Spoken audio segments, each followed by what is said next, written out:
Hey guys, I used to make kombucha in the past, and it's been a while, and I decided to start up again. So 2 weeks ago I bought a bottle of the GT's Synergy Original flavor, and I drink sweet tea on a regular basis, probably like a half a gallon a day, so I'm always making tea. So what I did was I took and I poured this bottle into here, and then I poured in about a quart of my sweet tea, and I covered it, and I've been letting it sit for about the 2 weeks. And as you can see, it has developed a nice looking SCOBY right here on the top. And I went ahead and did that in this jar because I wanted the SCOBY to be the shape of the jar. So anyway, now it's been sitting for 2 weeks. So now I'm going to take, and I've been steeping, this is 2 gallons. It's actually 2.5, but it's about 2 gallons it'll be filled to. And I've been steeping 10 tea bags. I think the ratio is 5 tea bags per gallon. And I have 2 cups of sugar. So 1 cup per gallon. And I'm going to put my tea in the sugar first to let it dissolve.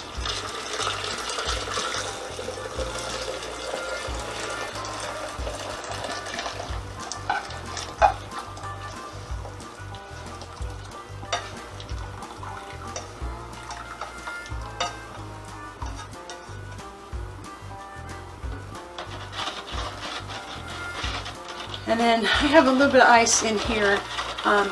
That's what I do when I make my regular tea because I'm impatient. And usually I fill this with ice and pour my tea with the dissolved sugar in it. And that way it's cold for me to drink right away. I don't like to use ice because it waters it down. Anyway, now I'm going to pour this into here. The ice melt to help cool it down some.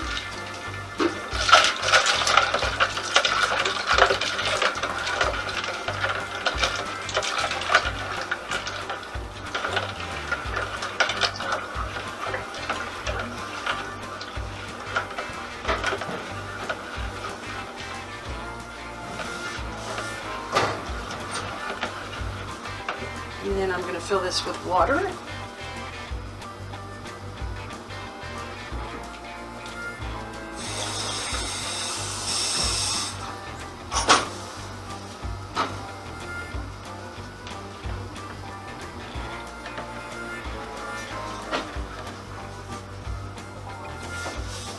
And that is plenty cooled down. It's just barely warm. Now I'm going to pour this into here.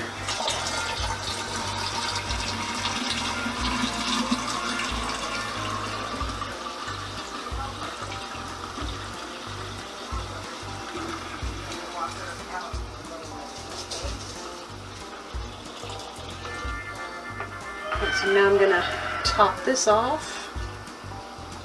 Not quite all the way because I don't want this, I want to get it right before the shoulder. And the SCOBY will make its way back up to the top. And for those of you that don't know, the SCOBY is a, what does it stand for? Symbiotic culture of bacteria and yeast. And technically the liquid is what makes the kombucha. The SCOBY develops on the top to protect the liquid from getting mold and things like that. So when that builds up over the top, it can't. The molds and things cannot penetrate the SCOBY. So anyway, now I'm just going to cover this back up.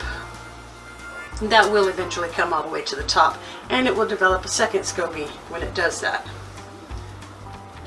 So I'm going to cover this back up.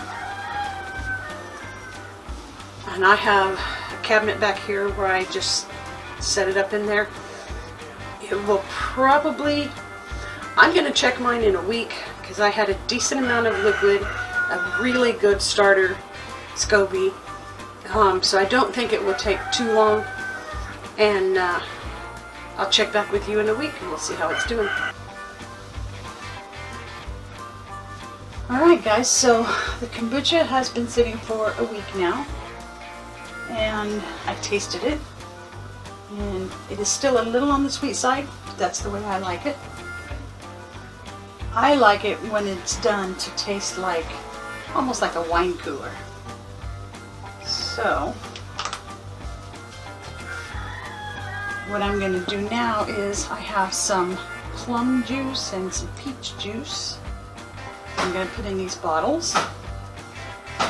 These are flip-top bottles that I got at a discount grocery store, and they had carbonated grapefruit juice in them, and they were only 2 for $1.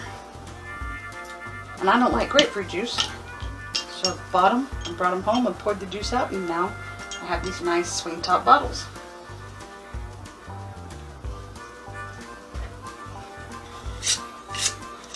Alright, so like I said, I like for mine to taste like a wine cooler.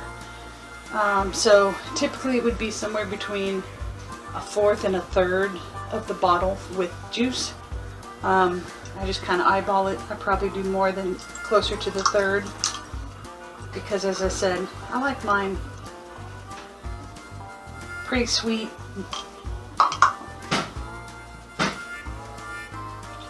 And nice and fruity.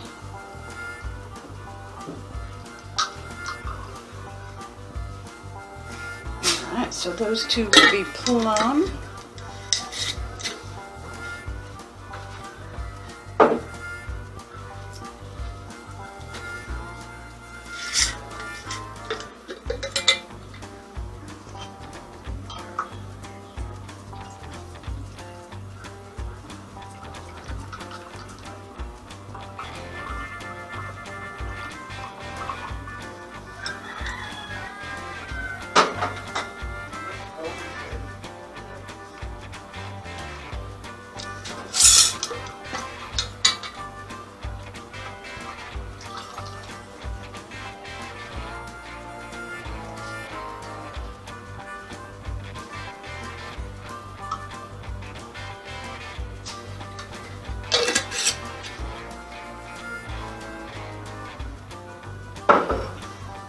Alright, now my container has the flip-up nozzle, so I'm going to fill now to the top with the kombucha. Actually, I'm not going to do that yet. Let me stir it up a little bit.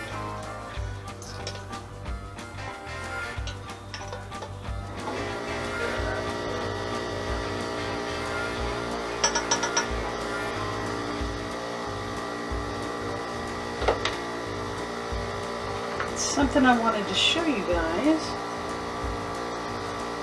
I told you that it would develop another SCOBY. Every time you make this, you'll get a new SCOBY. So if you look, I'll do this. This is the old one that I had in there already. And this is the new one that formed on top. And I'm doing sort of a continuous brew, so I'm going to leave everything in there for now. It'll help the next one go by a little faster. Now I'm going to fill them. Alright, there's the first one. And yeah, as you can see, I filled it pretty full because I want it to not have too much air in there. I want it to get pretty fizzy. Alright, well, I couldn't remember how many bottles I got out of this. Turns out we do 2 more, so I got some pomegranate juice. And now the plum, the peach, and the pomegranate are all juices that I got off the fruit from our trees that we have out here. So that's nice.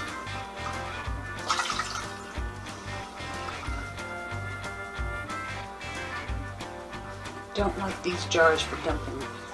They make a mess. And now I'm going to do the same thing that I did last weekend. I already steeped my 10 tea bags and dissolved my 2 cups of sugar and let this cool. I'm going to dump that in here.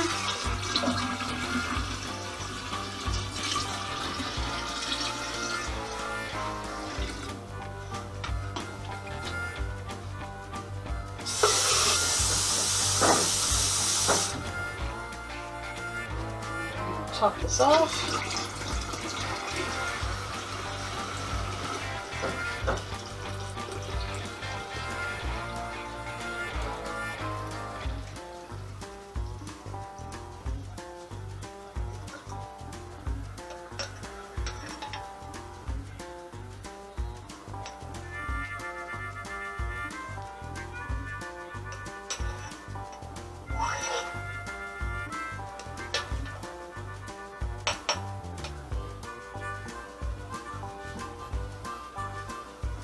I'm going to cover it back up and I'm going to put it back in my cabinet till next weekend. I'm going to write on these bottles. Alright, so these 2, plum. Alright, I'm going to check these after about 4 days or so, but I still think they're going to take the full 7 days. So next weekend I will check back in with you. We'll see how this one's doing and we'll see how these are doing and see if they're ready to put into the refrigerator. And I'm hoping they'll be fruity, a little sweet and bubbly. Like I said, I like for mine to taste like a wine cooler. So we'll see how it goes. Alright, so we started our kombucha from the GT's original flavor, and we went through the first ferment. And then last week we flavored the kombucha with some juices, and we've been letting these sit for about a week or so now, and then today we're going to check them and see if they're ready. So here we go. Alright, so our kombucha has been going for about a week now, and we're going to see how fizzy it is. I don't know if you can see or not, but it has tried to develop a SCOBY up on the very top there. Anyway, here's a little trick that I learned watching YouTube videos, of course. Set this inside the bowl, and I'm going to put a baggie over the top.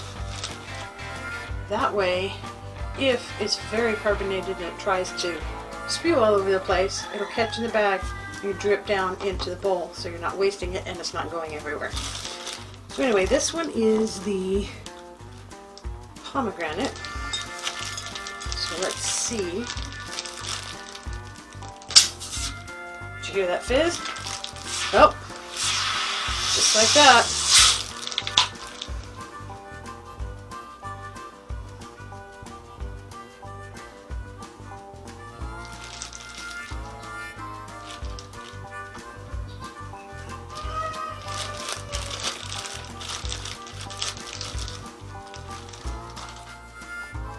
Alright, well, I'd say that one's ready to put in the refrigerator. Alright, let's check out the plum.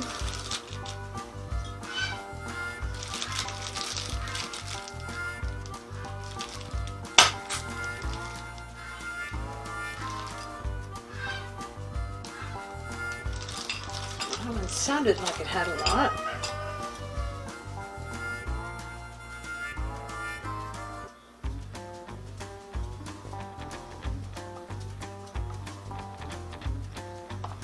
It is fizzy.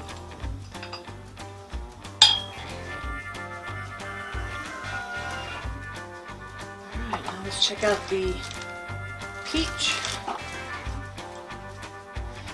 And the reason I check all flavors is because I've noticed different fruits will ferment at a different rate.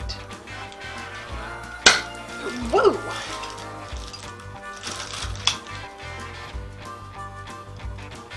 Here comes the fizz. I think that's going to be perfect too. Alright, now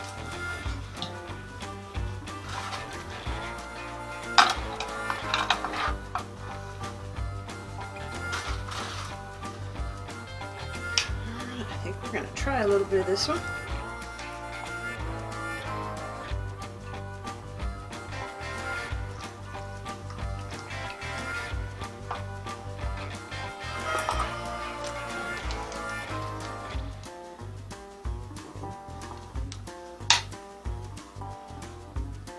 I'm really surprised that they got as fizzy as they did, because it's been pretty cold, especially at night, and I keep mine outside. So we're going to let that fizz settle a little bit.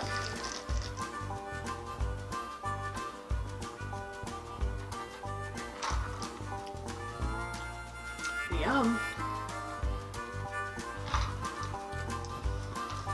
Probably should have taken them out a couple of days ago, but I will definitely drink them the way they are. Alright, so now we are right back in the same place that we were last week. So last week I flavored with plum, pomegranate, and peach. So this week I'm going to be using some blackberry lemonade that I kind of homemade. And then some pineapple, and this is the orange juice that you saw me juice in a video where I was just trying not to waste the stuff that we had. So anyway, so it'll be blackberry lemonade, pineapple, and orange. And I'm drinking pomegranate from yesterday. Boy, is it good. Now, I accomplished exactly what I wanted. It tastes like wine.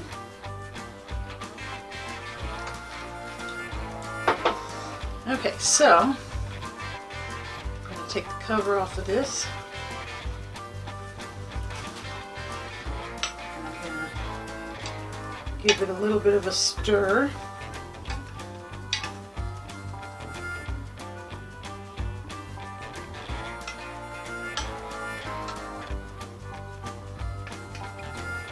You will see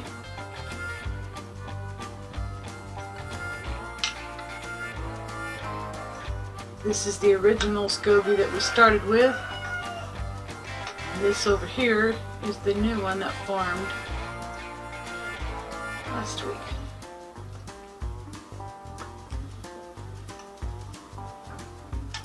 Let's see if I can get this too. Go back on top like it belongs. I don't know if it will. There we go. Last week you saw me use the bottles that are like the wine bottle size. I don't have any more of those. I only had 6. So this week I'm going to be doing the individual bottles. What I have is one of the nice, good quality swing top bottles.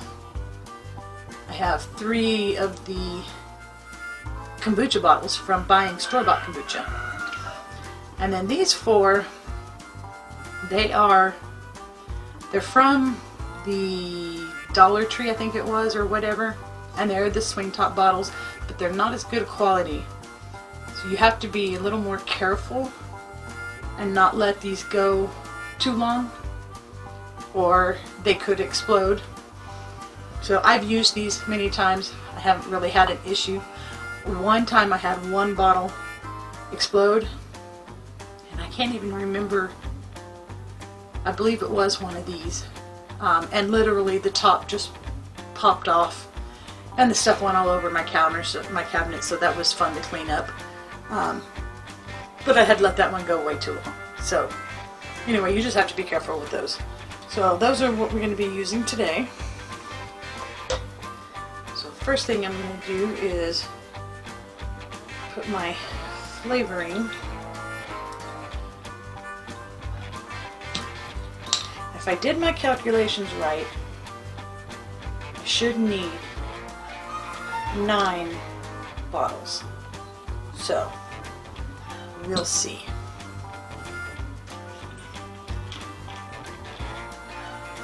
So I will be doing 3 of each flavor. So we're going to start with orange.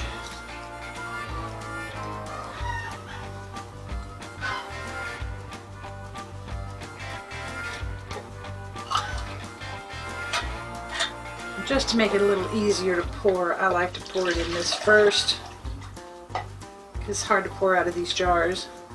Alright,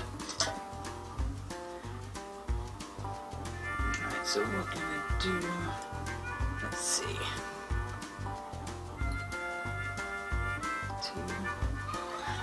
3.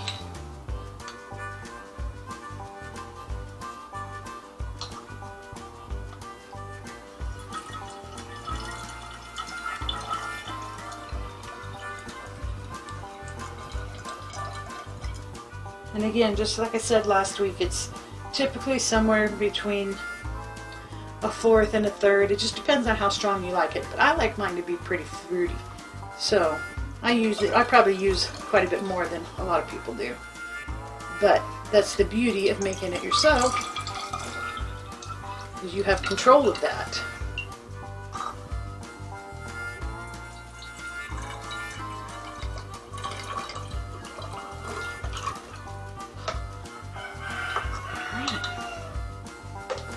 And in this case, however much you have kind of controls how much you can put in.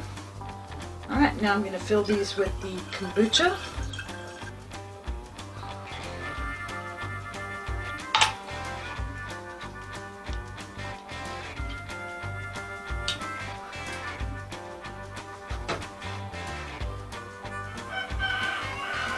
Alright.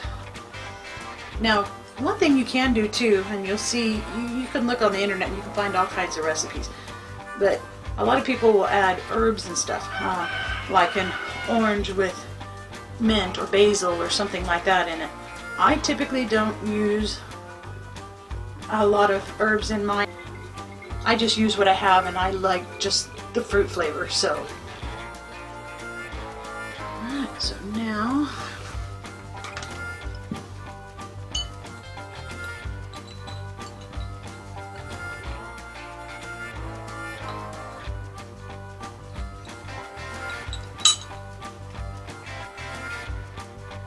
we're going to try the pineapple. Yeah, that had a good seal.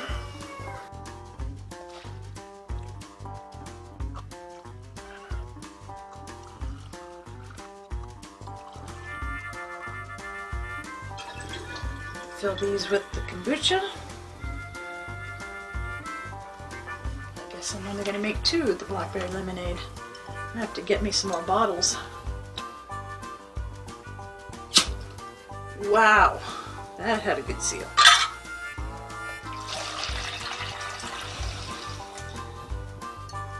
And this was made with fresh raspberry or blackberries, so it's a little bit chunky, but that's okay.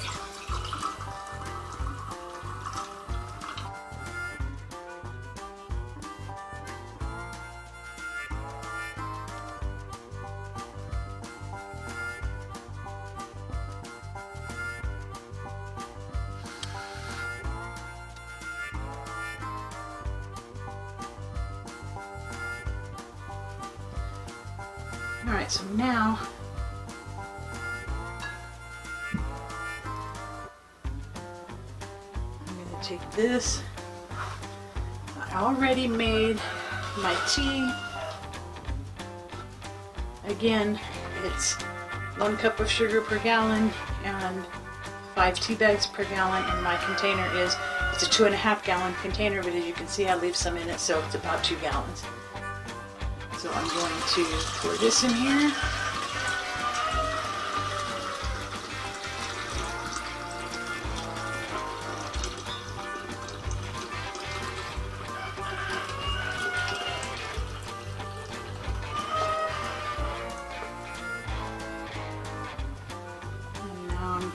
top it off with water.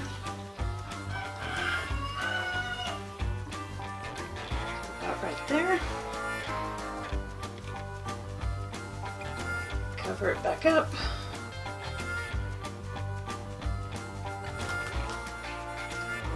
Put this back in my cupboard. Alright, something else I wanted to talk about was cost. At my local grocery stores, these bottles like this are $3.99 each. And so basically, the first time that I made it, because I had to buy one of these just to make my starter, my first batch, which would be the ones that, the pomegranate, the plum, and the peach, they cost me around 75 cents a bottle for this size of bottle, because I had to buy one of these. After you have your first one and you're just continuing to brew, you don't have to buy it anymore. So this batch cost me around 20 cents a bottle. Now keep in mind, that's because I don't have a cost for the juices and stuff because I get them all off my trees. But even if you had to buy the fruit, your cost is going to be no more than $1 a bottle at the very most. So anyway, if you're one of those who likes to drink a lot of kombucha, and it only takes a few minutes once a week to do what I did here, and you can have your own, you can flavor it any way you want, and at a much cheaper cost. So anyway, that's it. Have a good day.